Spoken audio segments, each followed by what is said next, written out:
Hello friends, welcome you all to another video, and today we are going to continue with the play Prometheus Bound, which was written by uh,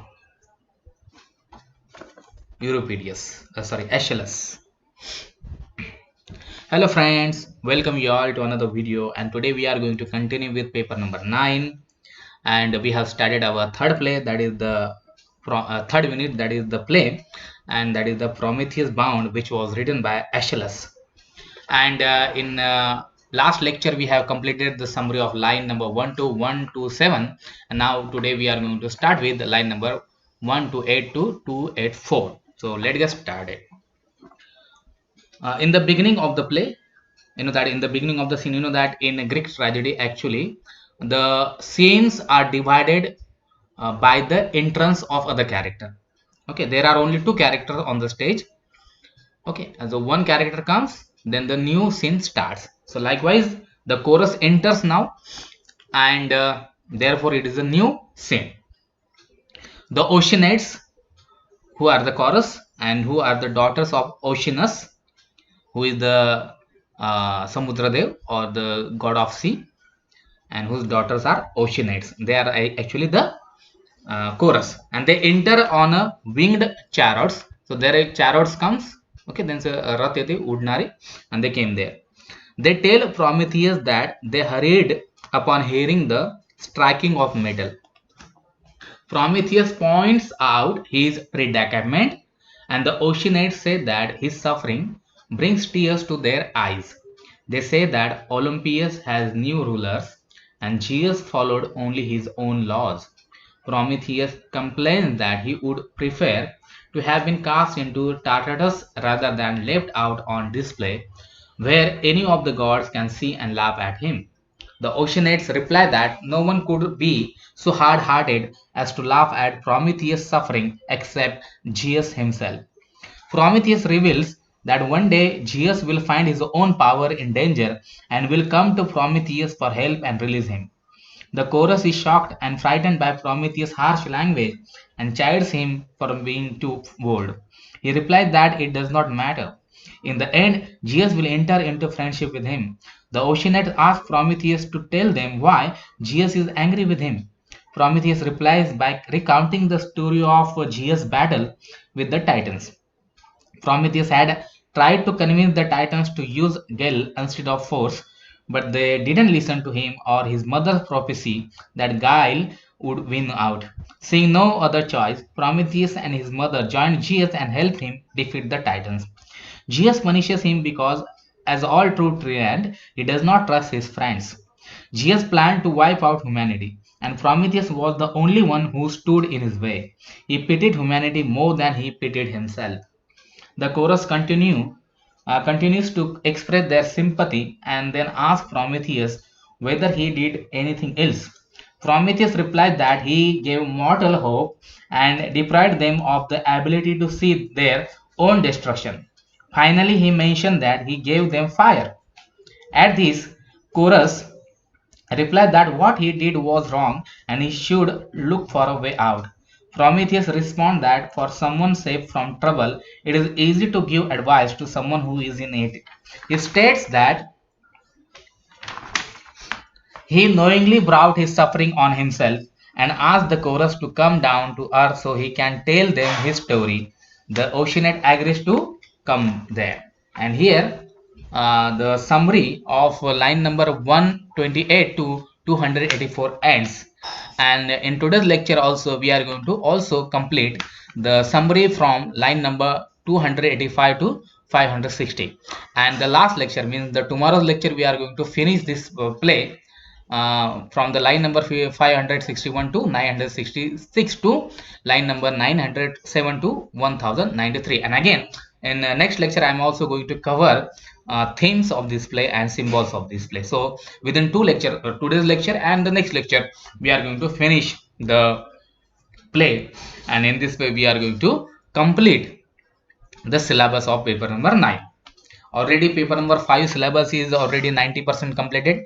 Only 2 or 3 lectures we need to complete the paper number 5 syllabus. So let's move to the line number 285 to 560. Oceanus, the titan representing the ocean, the Greeks believed circled the entire world, enters on a flying beast. Getting straight to the point, Oceanus expresses his friendship for Prometheus, offers his pity, and insists on going to Zeus immediately to bail Prometheus out. Meanwhile, he suggests Prometheus should keep silent and stop provoking Zeus. Prometheus refuses this offer categorically, replying that Oceanus can achieve nothing by standing up for him.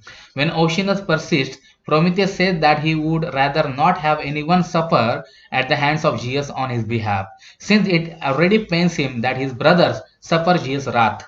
Oceanus asks whether Prometheus does not know the words are best for healing, but Prometheus responds that words only heal when spoken at the proper time.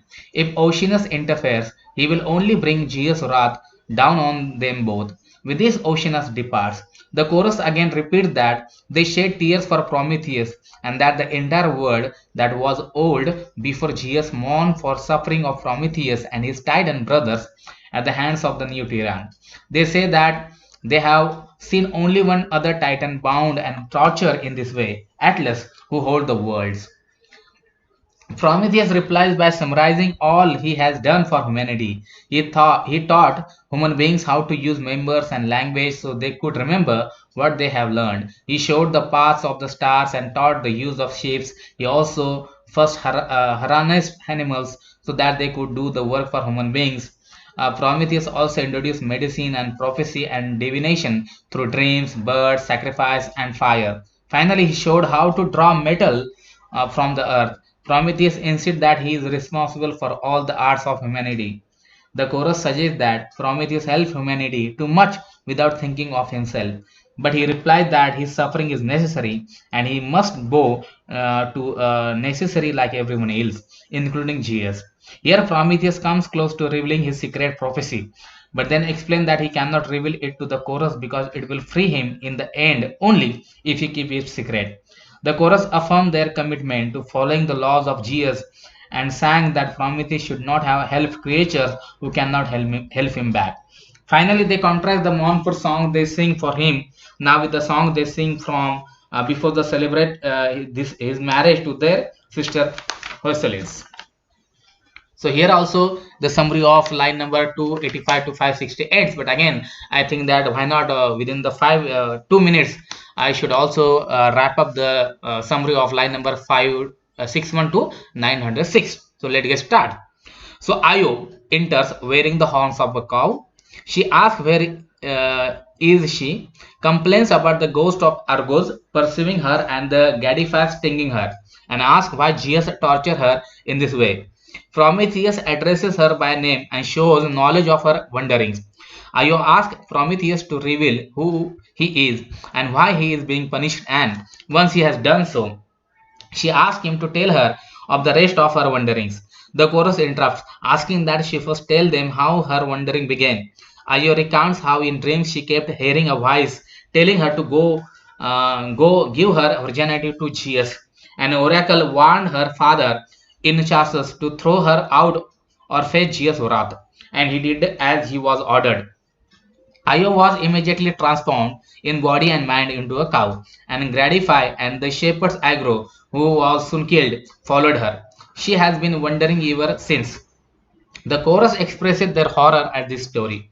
Prometheus recounts some of Io's further adventures, taking her through east until she comes to Asia, constantly avoiding dangerous peoples who live on the way. Io asks what reason she has to go on living, but Prometheus says that she should be glad not to have his fate, since he cannot die and must suffer much longer. He tells her, however, that a son greater than him will depose Zeus.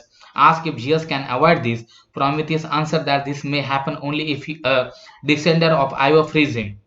Prometheus goes on to prophesy Io's remaining wanderings, where she will pass through Africa, past other strange people and various monsters. Prometheus next recounts Io's wandering to death in order to demonstrate that his prophetic gifts is trustworthy. Finally, he says that Io's journey will end when Zeus will restore her female form and impregnate her with a gentle touch. At least it tells of Io's descendants The Daniards, 50 women who choose to kill their husband rather than marry cousins. One of them is swayed by love not to kill, and she gives birth to the kings of Argos. Eventually, one of her descendants, known for archery, Hercules, will free Prometheus.